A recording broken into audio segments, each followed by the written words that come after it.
was Al-Kaaba in front of him. But then people, when they went outside to meet him, they were like, we are your friends, and like, we are your slaves, but this is not Al-Kaaba, this is our, I forgot what do you call these, like stones and things to worship that Arabs would do, and some people would do until nowadays. They would worship things. So it was a big like piece of stone shaped as a person, I guess. I forgot the name of it in English. So they said, this is our like god. It's called Al-Lat. It's not Al-Kaaba, but don't worry, we will send with you a person that will go with you for a Kaaba. So they sent with that Abraha from their people a person called Abu Raghal. So Abu Raghal, his job was to go to Abraha towards the Kaaba to destroy it. And when they got close, before like Al-Kaaba, in a place called Al-Maghmas, Abu Raghal died. Like God he died. Okay. And for that reason, they didn't have no one to guide them still. So Abraha sent a man from his army called Al-Aswad ibn Maqsood to go and see like what's happening in Mecca, to give them news. And while he went, he gave them horses. He gave Al-Aswad ibn Maqsood, he gave that man horses. Why he gave them horses? Okay, Mecca at that time was a rich country, as you know. They had lots of money, so they knew that Mecca people, Quraysh and the tribes there, they had money. So he got horses with him, so the horses carry the money and the things that he will get.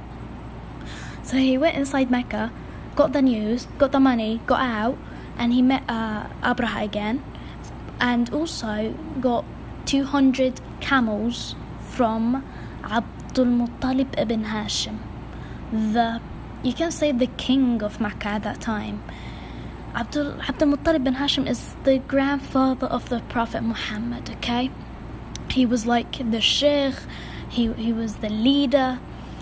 So they got from him 2,000 camels, and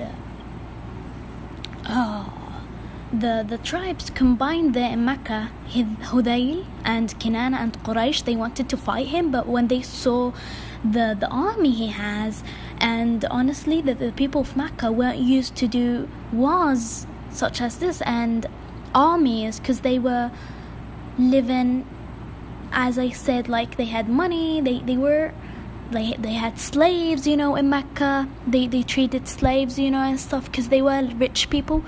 So they would sell and buy, but they never really went into a war such these things, so they didn't know much. And before Abraha would go and destroy Al-Kaaba, he sent a man from his called Hinata al-Humari.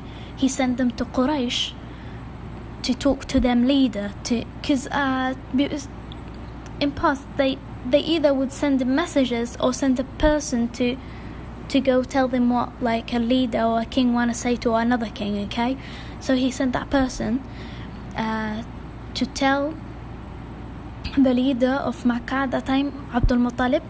And he came to Abdul Muttalib and he said, Abraha is telling you, I don't want to fight you, I don't want anything, like I don't want your bloods, I just want to destroy Al-Kaaba. So leave me and Al-Kaaba alone, okay?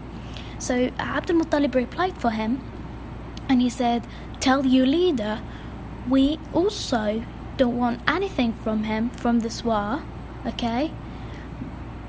Except this home, like this house, Al-Kaaba, we will leave him and this house, okay? He can destroy it. Abdul Muttalib said that because he was sure that Abraha won't destroy it. He can't. Okay. And Abdul Muttalib then said, I want to go meet your leader. He talked to that person, and so he went. And then when he went inside that tent, and when he saw it, like Abraha, when he saw the leader of Makkah and Quraysh, he was sitting in a chair while Abdul Muttalib was sitting down, and he was like he looked like he wanted to respect him, so he sat down with him. and they had the translator because they won't talk the same language. And Abraha told the translator to tell Abdul Muttalib that why you came to me. And then Abdul Muttalib replied that I came because I want my 200 camels. And when Abraha knew this, he felt really mad, and he was like, tell him that I regret that I respected him and sat down with him rather than sitting on my chair for this reason. I thought that he would say don't destroy Al-Kaaba or like such a big reason, but he came for his camels. Abdul Muttalib replied, and he said, I am the Lord, the God of these camels, but the God of the house you want to destroy is Allah. Okay? Yes, they were Quraysh, they were mushrikeen, and mushrikeen means that they believe in God, but yet they have something between them and God to worship. Either like straight away, they don't do it straight away with God. They have like someone to, So then Abdul Muttalib went out and he came to Quraysh and he said, the man wanna destroy Al-Kaaba, so we must go out. And yes, the tribes went out. They went out to the the summit of the mountains and stuff, because they know something will happen for sure. So what does this say here? Would decide himself as ordered the man of Kaaba mountains. Okay, so then continued Abraha walking towards Mecca. When he got close, the elephant won't walk. The elephant stopped, and they got scared, because whenever they want the elephant to go anywhere, the elephant would walk, but when they want them to go straight to Mecca, he would stop. And at that, suddenly, like the weather went like dark. It wasn't a storm or something.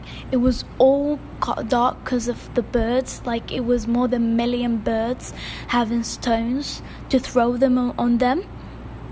And when they saw this, like the army like messed up, and they were like, where is the way for Yemen? We must go away from here. And what does it say here? Suddenly it was overtaken by flocks of birds, flocks after flocks, raiding the army with small stones slightly bigger than a lenten seed.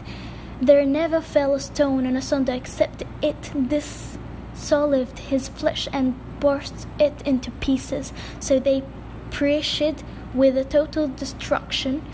Abraha fell away while his flesh was bursting into pieces till he died on the way back to Yemen. Such was the victory bestowed by Allah, the Majestic, the All-Powerful, to the people of Mecca, and such was the protection provided by him for his house. I hope you understood, and have a great night, everyone. Bye.